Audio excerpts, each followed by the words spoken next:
እንሰራለን ማለት ነው። እዚህ ጋር ሽንኩርት ከትፍ ያለውን የተከተፈ ሽንኩርት አለ ማለት ነው። ውሃ አድርጌ ትንሽ ያው እንትን እንለዋለን።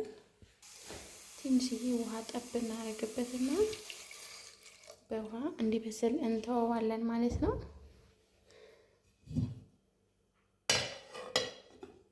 በዚህ ግን እንደዚህ ሽንኩርቱ ቀድመን ስናበስለው ምርጥ ይሆናል ማለት ነው። እና ውዶች ያው በዚህ መልኩ እናማስለዋለን። እየበሰለ ነው። ያው የግድ መብሰል ስላለበት ነው። ዝም ብለን መስራት እንችላለን፣ ግን ደግሞ እንደዚህ ሲሆን ደስ ይላል።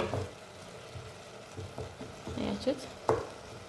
በዚህ መልኩ በደንብ አድርገን እናበስለዋለን ማለት ነው።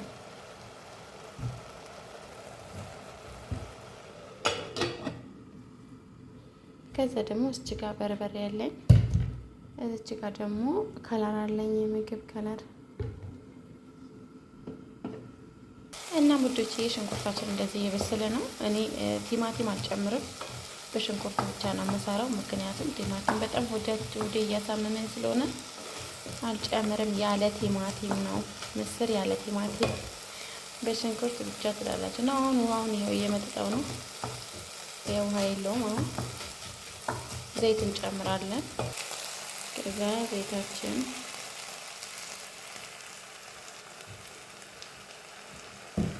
ጨምርና እንደዚህ እናማስለዋለን። ሽንኩርቱ ተለቅ ብሏል። ያው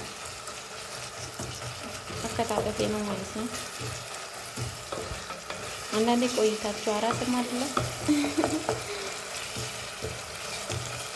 አይኔ ያቃጥለኛል ለሰለ እና እንደዚህ አድርገን አሁን በርበሬ እንጨምራለን።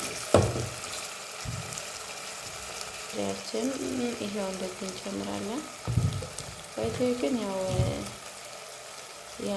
ያው ሁሉንም ሰው የሚያውቀው ነገር ቢኖር ኢትዮጵያ ላይ በጣም በርበሬ ተወዷል እና ለዛ ነው ከለር የሚጨምረው። በርበሬ በእናንተ በልኬታችሁ የምትፈልጉትን ያህል መጨመር ትችላላችሁ እና የኔ ይበቃዋል። ከዛ እንከድናለን። ከዛ ደግሞ እዚህ ጋር ከለር አለች። ጥሩ አይደለም ምናምን እንዳትሉ፣ ማንኛውም ወጪ ግን ያሳምረዋል። በርበሬ ቢኖራቸው ራሱ ያሳምረዋል። እኔ ግን ለበርበሬ ቁጠባ ነው የምጠቀመው ከለሩ እና ደግሞ ከለሩም ቆንጆ ከለር እና የሚያምር እንትን ያደርግልናል ማለት ነው። ማንኛው ወጥ ስትጠቀሙ ከለር ብትጠቀሙ ያምራል፣ በቀይ ወጥ ላይ ማለት ነው። በርበሬ ነክ ነገር ስትሰሩ ያ የምግብ ከለር ነው፣ ምንም ኢንፌክት ይኖረዋል ብዬ አላስብም። እና በዚህ መልኩ ቀስ አድርገን እናማስለዋለን። ከዛ ውሃ ጠብ እያደረግን እናማስለዋለን። እና ሙዶቼ እንደዚህ አድርገን እያማሰልኩት ነው። ያው እንግዲህ ሽንኩርቱ ትልቀት እንዳለ ሆኖ ውሃ ጠብ እያደረግን እናበስለዋለን በደንብ። እናም እንግዲህ ማሮችዬ እንደዚህ እየተንተከተከ ነው ማለት ነው ስጓችን። አሁን ምስሩን እናጥባለን።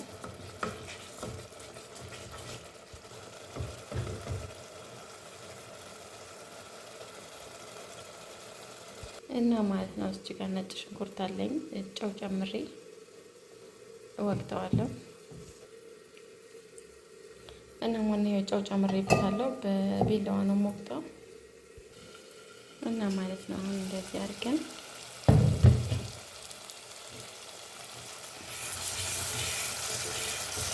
በደንብ እየበሰለ ነው።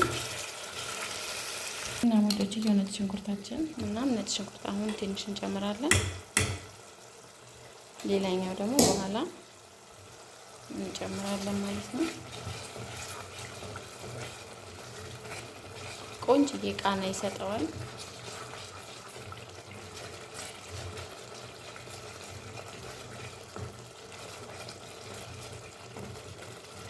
በዚህ ግን ማማሰያ ያው እንግዲህ ከሰል ላይ ብላብ ሲሰራ ተለብልቦ ነው እንደምታዩት ማለት ነው እንጂ እንትን ብሎ አይደለም፣ እንዳይደብራችሁ። እና ሽታው ቆንጆ ያደርገዋል። አሁን ጀምራችሁ ቁሌቱ ላይ ሲጨመር ማለት ነው። ከዛ በዚህ መልኩ ቆንጆ አድርገን ከዛ ከሰራ ነው በኋላ እየከደንን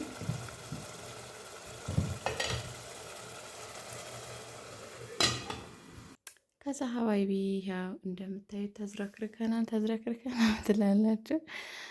ኦማይ ጋድ እና ከተነሳውም ይኸው እንግዲህ ምንም ነገር አልሰራውም ነበረ። ተነሳውን ቀጥታ ወጥ ለመስራት ነው የገባሁት። ምክንያቱም ልጆች 9 ሰዓት ስለሚመጡ ማለት ነው። እና አሁን ደግሞ ልጅ ተኝታለች ማለት ነው። ይኸው ልጅ ተኝታለች ለጥብላለች እና ፀጉሯ ቅቤ ልንቀባት ነው። ይኸው እዚህ ጋር ትንሽ ቅቤ ያለችኝ ኦማይ ጋድ እና እንቀባታለን እና በባቢ ይኸው ቀባናት ማለት ነው። ባይዘይ ግን ያው ግዴታ አይደለም፣ ግን ደግሞ ቢቀቡ ጥሩ ነው። ምክንያቱም ብዙ እንትኖችን አሉት ማለት ነው፣ ጥቅሞች አሉት። ያው እንደምታውቁት ትላላችሁና በተለይ ከ15 ቀን በኋላ ቢቀቡ ምንም ችግር የለውም። የኔ እናት ቀዝቅዟት ብድግ ብላ ተነሳች ማለት ነው። እና እንደዛ ላችኋለኝ። በደንብ ትላላች በደንብ ቀብቻታለሁ ብዬ አስባለሁ። ባይዘ ግን በጣም በጣም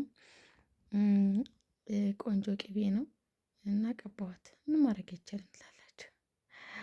አሁን ሻሽ እናስርላታለን እና ወደጂ ያው ረመዳን እንደመሆኑ መጠን ያው ረመዳን እንደመሆኑ መጠን ማለት ነው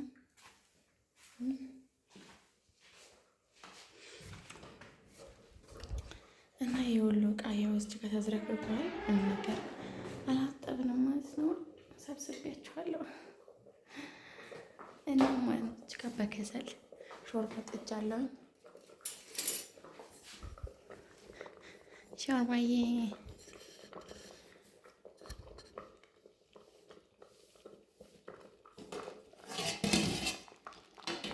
እና ውዶች ይሄው ሾርባችን እስካሁን ድረስ አልነካካዋትም፣ ግን አሁን ልነካካት እስቲ። አላሁ አክበር። እና ውዶች ይሄው እንግዲህ ሾርባው ተደፍቶብኝ ነበረ፣ ግን ፈጣሪ ሆይ እሱን ያዳነኝ ትላላችሁ። እናም ያው ዳርዳር እንደዚህ አረፋ ሲመጣ በደንብ አንሱለት ትላላችሁ። እና ይሄው እንደዚህ ተንተክተክተክተክ ብሏል። እና ያው በከሰል የጣድኩት እኔ ያው ይበቃናል ብዬ ነው።